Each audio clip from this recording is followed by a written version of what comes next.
What are we cooking here today? I will be making a lamb stew fully out of homegrown and home preserved vegetables. Homemade stock. I'm yet to defrost it, but I will be doing it soon. This is a lamb stock. There's, I think it's 2 cups in each one of these.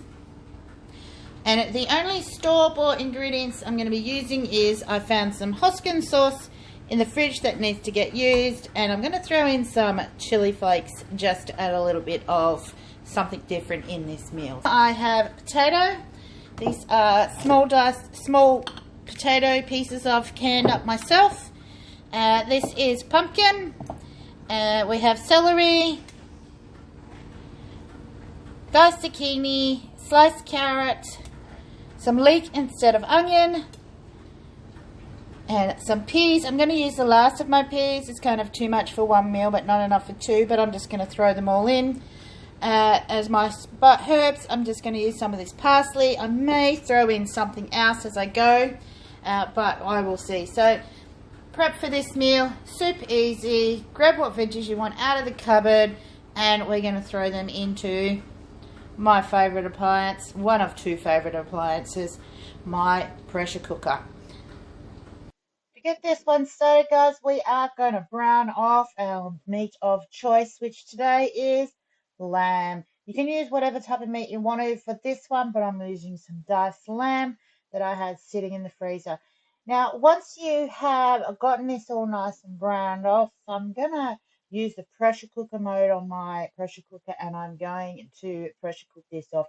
You can just slow cook this during the day and get your meat becoming really nice and soft and tender. That is the aim of the game.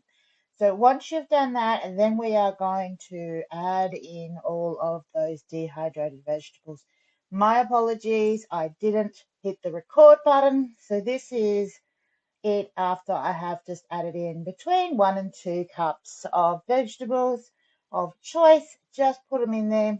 Put in as many as you like of each different vegetables. There is no set amount. More of one, less of one. I go less celery because I'm not big on celery. So this is it. Just make sure that you are covering the whole amount of food and vegetables you've got in there with enough stock and or liquid to cover them up, because as the vegetables rehydrate, they will soak up all of the liquid that you have added in there. Now, if you don't want to use a lamb stock or beef stock, you can use a vegetable stock instead. So this is it after 2 hours of slow cooking in the pressure cooker there. And you can see the vegetables are starting to plump up now. They are just looking absolutely awesome. At this stage, this is when we want to start looking at what flavors we're going to be adding into this dish here, and making sure that there is enough liquid as the vegetables continue to soak up more liquid as they cook. So I have added in that half a bottle of Hoskin sauce here. You can add in whatever flavors you want in. I'm just using a little bit of water to get the last of the sauce out of the bottle because my spatula does not fit inside the neck. And now over here to you, Kim, back there in the kitchen.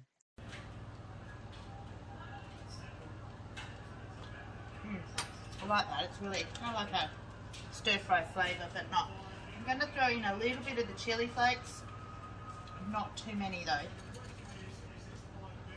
Probably about a teaspoon. This is when I'm going to throw these potatoes in there because these just need to warm up a bit. You'll see that they're quite milky. That is normal. That is just the starch that's coming out of the potato.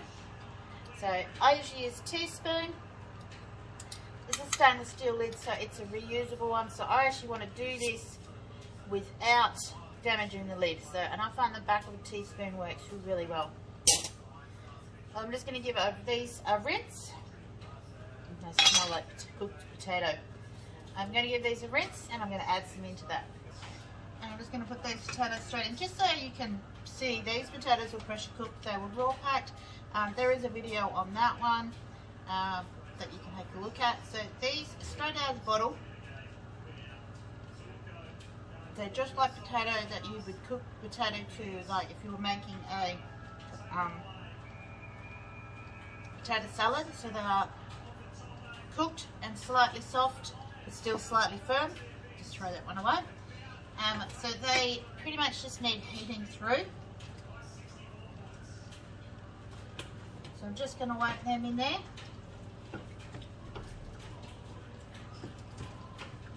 I'm liking this. It's not really a stew flavour, but it's more of a sweet flavour, but I'm liking this.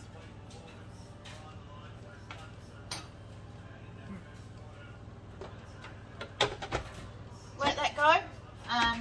Get that warmed through. Let it go for a little bit longer. While that keeps warming through there, I'm going to put on some rice, and I'm going to also look at getting the dumplings done as well. So I'm just putting these dumplings straight onto the top of my stew here, just in some nice sort of chunky, rustic looking pieces. So while I finish putting the dumplings on here, guys, if you want the recipe for this dumpling, I will link that video at the end of this for you, and or down in the description as well, so you can go and check out how I made these dumplings. But in the meantime, we're going to get back in and give this a bit of a taste test.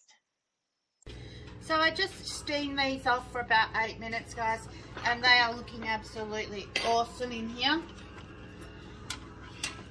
Just using a skewer just to push through into them like you would a cake, just to make sure that they are cooked through. I am going to taste one of these. They look awesome. I really have to.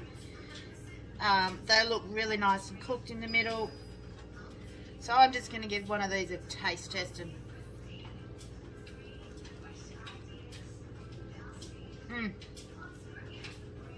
That tastes absolutely awesome. They are so beautifully cooked.